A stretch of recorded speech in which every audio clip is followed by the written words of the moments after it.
Dalam video ini, kita akan membahas kustomisasi pengguna, konfigurasi, pengaturan fungsi, tab stok barang, pengaturan jumlah dasar atau jumlah tambahan. Jumlah tambahan adalah fungsi yang mengatur kontrol dari dua satuan jumlah. Sebagai contoh, jika perusahaan Anda membeli sebuah barang dalam satuan box, namun jika penjualannya dalam satuan eceran pieces, maka tetapkan dua satuan sebagai satuan dasar dan satuan tambahan. Dan setelah Anda mengatur jumlah dasar dan tambahan, jika Anda ke menu layar input stok, Anda akan dapat menemukan dua kolom untuk penginputan jumlah.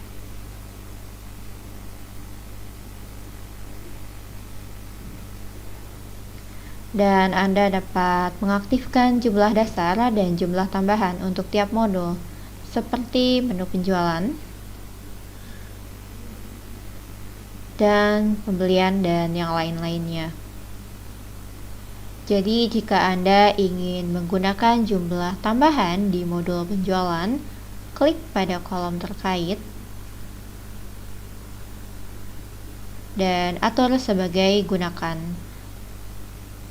Dan berikutnya, edit nama tampilan dari jumlah dasar dan jumlah tambahan. Saya akan mengatur jumlah tambahan sebagai box. Dan di bagian status penerapan ke layar pemasukan, klik terapkan, kemudian klik simpan. Dan setelah menyimpan, di menu penjualan baru,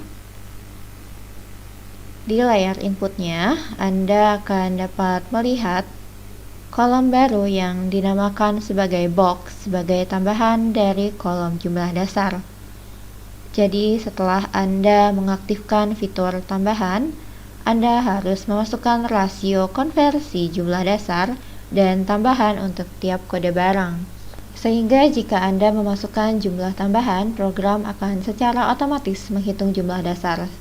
Sebagai contoh, di menu stok 1 pengaturan barang, misalnya untuk barang susu coklat, di tab jumlah, jika misalnya satu kotak isinya 40 pieces, masukkan jumlah dalam pieces per box atau kotak di sisi kirinya, dan masukkan jumlah boxnya yaitu di kotak sisi kanan. Jadi atur rasio menjadi 40 pieces per satu box dan klik simpan. Dan di layar input penjualan baru, jika Anda memasukkan barang terkait dan memasukkan angka di kolom jumlah tambahan atau di kolom box, misalnya angka 2, maka berdasarkan pengaturan rasio yang barusan, jumlah dasarnya akan secara otomatis terhitung menjadi 80. Dengan cara ini, silakan gunakan fungsi jumlah tambahan jika ingin mengontrol jumlah barang dengan menggunakan dua satuan.